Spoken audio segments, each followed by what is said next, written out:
America has a democracy problem. Take a look at this chart. Over there on the left, that's how many people each member of the U.S. House represented in 1790. There's now one representative for every 747,000 Americans.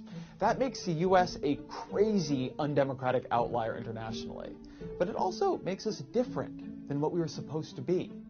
The Founding Fathers, they wanted that number to stay small. James Madison wanted to make sure that it would never be more than one House member for 50,000 people. I bring this up because it's one of a lot of ways in which our system has become different than what the Founders intended, which maybe is okay. I think it's okay. But it's also different than what we may have intended or what we may want. People ask me sometimes what I actually worry about in American politics, what makes me afraid, and it's this. A political system needs to be legitimate to be stable. People need to feel that it's fair. But is that true right now? 2 out of the past 3 presidents lost the popular vote for their first term in office. 2 out of 3.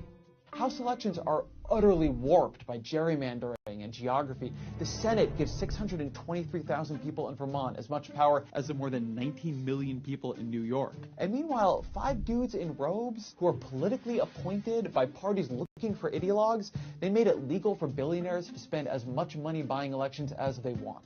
And here's where undemocratic becomes actually dangerous. The American political system was built around the fear of disunity. The fear was that the states would pull apart. We weren't supposed to have political parties. The Founding Fathers thought they were bad, or at least they did before they started some. But now we do have political parties. And the competition, the core competition, the disunity in this country is between them. We don't worry about the political divisions between big states and small states. We worry about the ones between red states and blue states. And the particular ways in which America is undemocratic is making that core competition less fair, is making that political disunity more serious.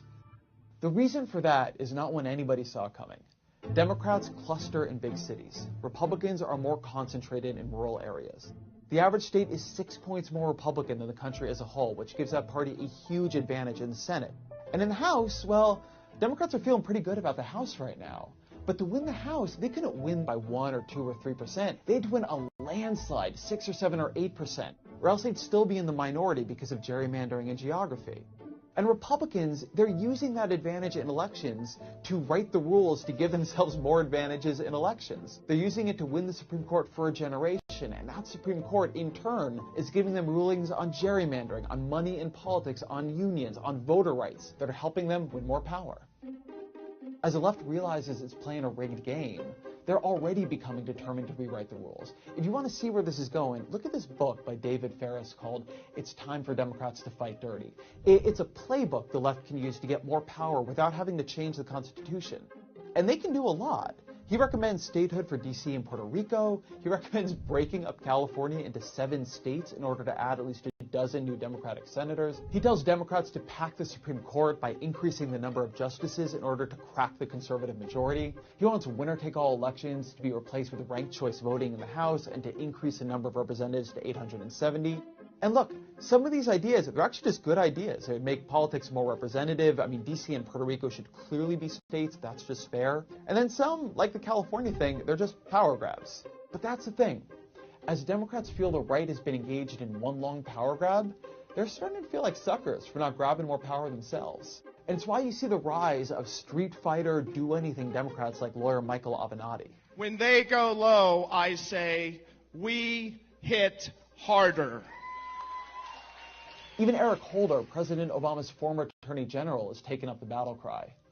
When they go low, we kick them. That's what this new Democratic Party is about. But just imagine Democrats take power and run some version of the Ferris playbook in 2020 or 2024. There will be an equal and opposite reaction among Republicans. Now the system will feel unfair to them. And you could just see a cycle of escalation here that destroys the basic legitimacy on which American politics rests. We need something better than that. We need more than power grabs on both sides. We need actual principles we can use to build a political system that works better. We treat our political system as if it were like etched on stone tablets and carried by George Washington down from Mount Sinai. But it wasn't. We've changed it a lot.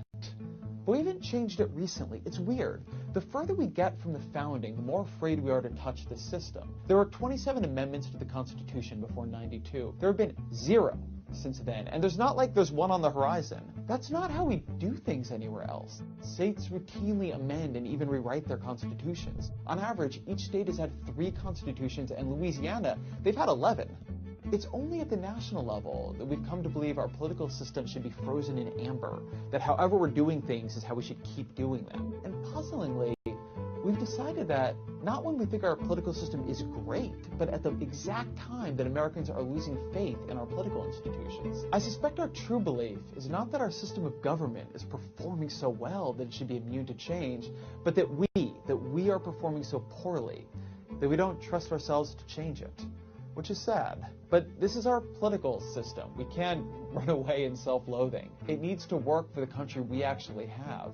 We can't have an old compromise between states leading to a civil war between parties. But to change it, we need a theory of what makes a political system legitimate in the first place. And that means we need some criteria by which to judge it.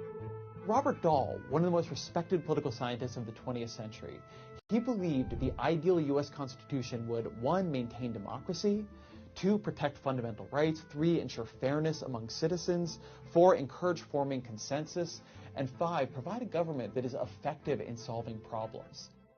I like that as criteria. I think that would make sense. If you don't like it, that's fine. What you need then is to come up with something better. The one thing we can't do is just stay still. America's in an unstable equilibrium. Its current political system is producing outcomes that feel illegitimate to the left. Any effort to reform that system feels like it would produce outcomes that feel illegitimate to the right.